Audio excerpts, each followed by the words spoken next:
15-16 वर्ष अगाडिको कुरो हो जस्तो लाग्छ मलाई। एकपटक कमल थापाज्यू कतारमा आउनुभएको थियो उहाँको आफ्नो पार्टीको कार्यक्रमको लागि। उहाँको कार्यक्रम यति भद्रगोल बिजोग भयो कि हामीले सोच्यौँ हामी राजनीतिक भन्दा उहाँको विचारधाराभन्दा फरक ध्रुवका भए पनि, तर उहाँ त नेपालको एकजना भूतपूर्व मन्त्री हुनुहुन्थ्यो, राष्ट्रिय व्यक्तित्व हुनुहुन्थ्यो र नेपालीको बेइज्जत नगरौँ भनेर हामी केही साथीहरूले सहयोग गरेर त्यो कार्यक्रमलाई भव्यताका साथ सम्पन्न गऱ्यौँ।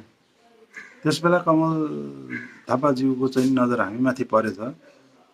उहाँसँग प्रत्यक्ष सम्पर्कमा रहँदा उहाँले तपाईहरू युवा हुनुहुन्छ, एकपटक नेपालको राजनीति बुझ्ने हो भने प्रयोगशाला भन्ने किताब पढ्नुहोस्, त्यसले तपाईहरूलाई धेरै राजनीतिक कुराहरू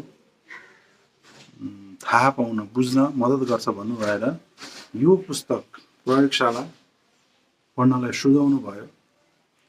अब विपरीत व्यक्तिले, ध्रुवका व्यक्तिले भनेका कुरा कति होला भनेर ऱ्यान्डमली पढियो, त्यसपछि यो किताब विषयमा बोलियो। अहिले आएर जेएनजीको आन्दोलन पश्चात धेरै साथीहरूले, धेरैले यो प्रयोगशाला पढ्नुहोस्, यो प्रयोगशाला पढ्नुहोस्, यसमा सबै कुरो छ यी ऊ भनेर आफ्नै धारणाका कुराहरू व्यक्त गरेपछि मलाई फेरि पुनः यो किताब पढ्नलाई उत्साह भयो। मैले यो किताब फेरि पुनः पढेँ।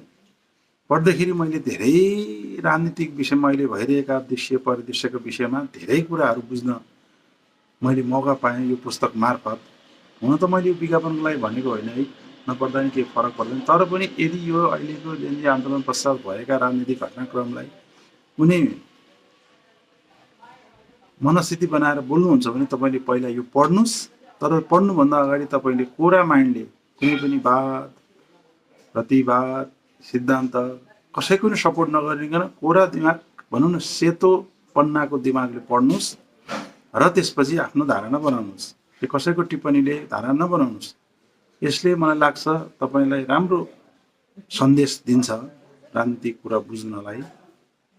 जस्तो भनिन्छ नि, एउटा कसैले यदि त मैले पोइन्टिङ गरेँ भने ऊ त्यहाँ हेर्नुहोस् त भनेर भन्यो भने तपाईँले त्यहाँ हेर्न नहेरेर यो तपाईँ औँलाको पोइन्टमा हेर्नुहुन्छ भने तपाईँले त्यो गन्तव्य कहिले पनि देख्न सक्नुहुन्न, किन तपाईँले औँला मात्रै देख्नुहुन्छ। त्यसकारण यो पुस्तक पढ्नुहोस् अनि धारणा बनाउनुहोस्, त्यति म सुझाउँछु। यो पुस्तक पाइन्छ होला बजारमा, पढेर आफ्नो धारणा बनाउनुहोस् है। नेपालको राजनीति तपाईँ हाम्रै हातमा हो। हस्त, धन्यवाद।